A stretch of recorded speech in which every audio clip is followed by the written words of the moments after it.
Hey guys, my name is Matimo, and today I wanted to go over what I consider to be some of the best and worst defender operators in Rainbow Six Siege. This list admittedly took me a while to create because for the most part, the defensive team is really well balanced, and so if you disagree with where I placed your favorite operator in a specific tier, that's completely acceptable. As long as you know what you're doing, you can do just fine with every single one of the defensive operators, but even still, I still feel like there are some that are clearly better than others. And so to start us off in the S rank, the best of the best, we have Rook. According to Ubisoft, he is the most played defensive character by a large margin. We're talking a significant difference between all the others, and that's for good reason. Not only is his MP5 amazing, it's got a high rate of fire, low recoil, I mean, it's laser beam-like accurate. If you know what you're doing, you're gonna get headshots for days, but his gadget is second to none. Being able to give your entire team extra health and giving them pretty much one bullet buffer from them dying and living is a massive advantage for your team. Simply put, his gadget wins rounds consistently. It may not be as flashy as Kapkan's trap getting a multi-kill. It may not be a trap of frost, but at the end of the day, giving your entire team extra health simply wins rounds, and it's on top of his amazing gadget that really solidifies him in this S rank. The next one in this tier easily has to go to Smoke. The reason why this guy is disgusting, and he absolutely is, comes down to his versatility. If you want to snipe someone at long range, switch on over to his secondary SMG pistol, the SMG-11, and use the ACOG scope to counter snipe glass. Things get a little bit more intimate, switch on over to his awesome high rate of fire primary weapon. If the enemy is starting to run low on time and they're starting to push on over towards the objective, give your team a little bit of breathing room and zone out the enemy with your smoke grenade, or just flat out win the round because the enemy can't push on through and they're gonna take damage or just flat out die as soon as they rush the objective through the smoke. You're going against a shield user, throw a C4 in their face and blow them up. There is literally no situation where Smoke isn't going to excel. And while he may have a higher learning curve than some of the other operators, it's because of all of these different things, if used correctly, makes him a dominant class in Rainbow Six Siege. The final one I wanted to put in this S rank is gonna go to Frost. Now this might change in the very near future because while her gadget is great, her gadget is always gonna make her a fine pick when you're on the defensive team, it's because of her shotgun that elevates her to this higher tier. Her shotgun admittedly is flat out overpowered. It's got a high rate of fire and its damage is just bonkers. You should not be able to one-shot people at the distance that you're able to one-shot with this weapon. And so I have a feeling in the near future that Ubisoft is going to be toning it down, but at least right now, even if you don't even know what you're doing, it's like, even if you're brand new to the game, you line this thing up, even if you're at a medium distance, you are going to destroy the enemy, and it's for that reason why she is the last one for this rank. Moving on down to the A class, we have Jaeger. Now, I fully admit that I might be a little biased here because I adore this guy, but I also understand that he's not all that helpful when you're playing on Hostage. Even still, though, I hate dealing with grenades, and being able to counter fuse any time of the day is gonna fill me with joy.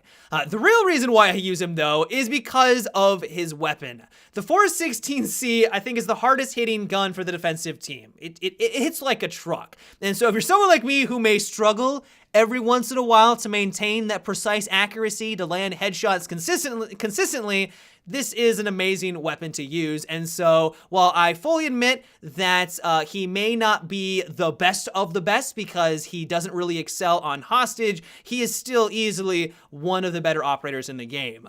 Bandit is the next one that we're going to be dabbling on into, and the reason why I think he excels is because of his roaming potential. He's got high movement, so he can move around the map quickly. He's got C4, which allows him to counter shield users, and you will encounter shield users when you're roaming. You don't want to be caught with your pants down with 2 shields charging at you.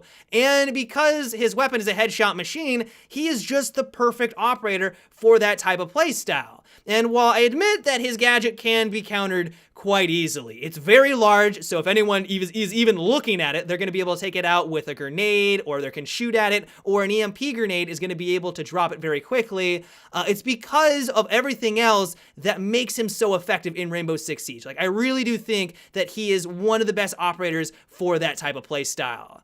Moving on down to the B rank, we have Mutes. Now, I realize this might be a little controversial because some of you might be thinking right now, whoa, Matemio, you just gave an A ranking to Bandit Bandit, but a B to Mute, like they're practically identical. Like there are a few exceptions here, but they got similar weapon, they got a similar gadget, what the hell gives? Well, in general, Mute is great. If you're new to the game and you want an overall awesome operator, go for Mute. Like I'm not knocking on him, but the reason why I don't really gravitate towards him anymore is because he is so easily countered. Yes, he can block off an access route if the enemy doesn't have a Thatcher, but most are gonna have Thatchers on most rounds. And also, if they don't have a Thatcher, there's a lot of locations where you do need to breach on in, where if the enemy does have a thermite that knows what they're doing, they're just gonna throw a grenade through the little cubby hole on the bottom where their drones go on in and blow up your devices regardless. There's so many ways at dispatching and working around his jammers where I just don't find them to be as useful as some people might make them out to be. They're still great, like don't get me wrong, he's still overall very good, but I think it's for that very reason why I have dropped him a lower, at least compared to Bandits. Another one that fits very nicely into this category is Doc. I love this guy, but I also know that his gadget is pretty much useless on a majority of rounds. There are some matches where you win simply because you have Doc on your team. Like if you're able to revive someone at 75% health, that swings the round completely in your favor. I mean, I've had rounds where I get down, I revive myself, and then I kill 3 of the enemy team. That is simply not possible with any other operator, and that is very powerful. But because of the very fast time to kill, and if you get headshotted, you're down for good, there are very few situations where that occur. Basically, Doc is just a lesser version of Rook in my eyes. He's still great, but if I ever see a Doc on my team and not a Rook that complements him, I kind of shake my head because, in my opinion, Rook is significantly better for a majority of your rounds. The final one for this B class is gonna go to Castle. Castle is very average. He's not bad, but he's not amazing. He's just kind of a safe pick on any map. Like if you pick Castle, he's gonna be a solid choice. He can defend against certain flanking routes. He may not be able to block it off completely, but you're gonna know where they're coming from. He may not have the best weapon in the game, but it's still very powerful. You can get headshots, it does solid, consistent damage. And so while he's not the worst operator in the game, I know I'm not giving this guy a glowing review, but he's just average. He's a great operator, but he's nothing really to write home about. All right, now we're starting to get into some classes that are kind of getting into the bad territory, and Kapkan is first on this list for the C rank. The reason why Kapkan isn't all that great is because his gadget just doesn't do anything anymore. When the game first released, or if you're going against newer players, he can be really frustrating to fight against. For newer players who don't understand what to look out for, he can get multi-kills. I mean, I've had games where a Kapkan pretty much killed the entire enemy team simply because of his traps. It was incredible, but that hardly ever happens anymore. I actually laugh and I get really surprised when I see someone die to the tripwire because it's just never happening.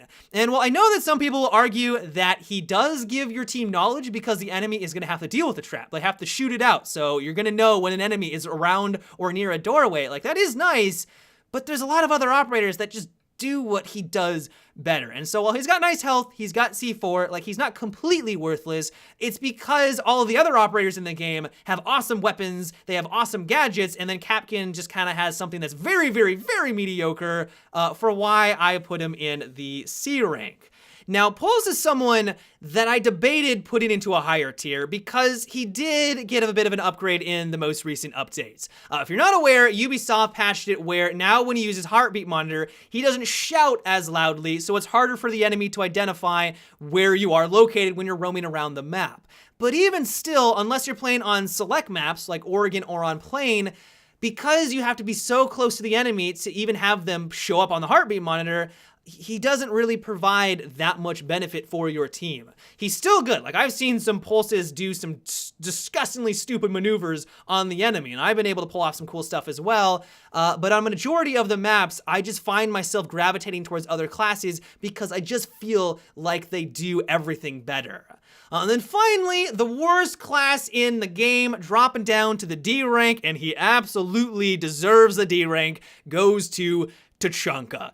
Tachanka is hot garbage. He's just bad. There is no reason to use his gadget at all. If you use his gadget and you get a kill, it's because the enemy didn't play it correctly. It's just the simple truth.